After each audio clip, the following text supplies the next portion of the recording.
Last year, a Korean drama titled Crash Landing on You took the world by storm. It was about a South Korean woman who ended up in North Korea and fell in love with a handsome North Korean soldier. But later, the drama was accused of violating South Korea's national security law. To understand what happened here, we need to go back in history. In 1945, the Korean peninsula was split into two, the Soviet-led North and the US-led South. Then in 1948, South Korea adopted the national security law as a temporary measure to counter threats from North Korea and its communist ideologies. And now it's 2020. More than 7 decades have gone by, and all South Korean citizens are entitled to the freedom of speech and assembly under the Constitution. However, even to this day, if anyone speaks in favor of North Korea, they might go to jail under the national security law. At first, the law was created to regulate any activities that could compromise the safety of the state and punish those who support the anti-government group, aka North Korea. Ironically, this law, which aimed to protect the freedom of South Korean people, has long been criticized for taking away people's freedom of speech and expression. For decades, thousands of people have been jailed for being traitors or spies or even sympathizing with North Korea.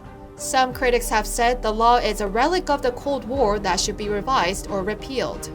Perhaps the most criticized part of the national security law is Article 7, which states that anyone who praises or encourages North Korea can go to jail. It also says anyone with documents, drawings, or other materials of expression with the intention to praise the North can be punished. And that's why the drama Crash Landing on You was accused of violating the national security law, with critics saying the show had glamorized North Korea.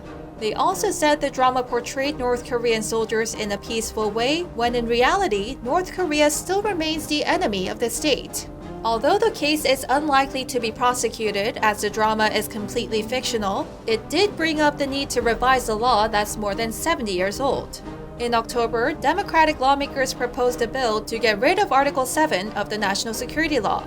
It's the first time in 16 years for such discussion to take place after a failed attempt to abolish the law altogether in 2004. This was also a painful defeat for current President Moon Jae-in, who was a senior aide for President Roh Moo-hyun at the time.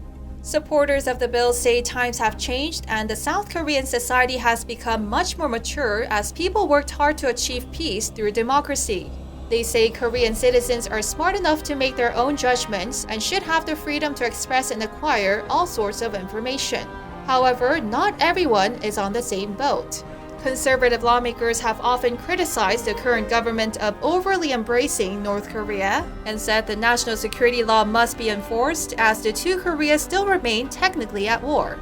Now that discussions of revising the national security law is officially back on the table, Democratic lawmakers said they will make constant efforts to make sure the bill passes the 21st National Assembly.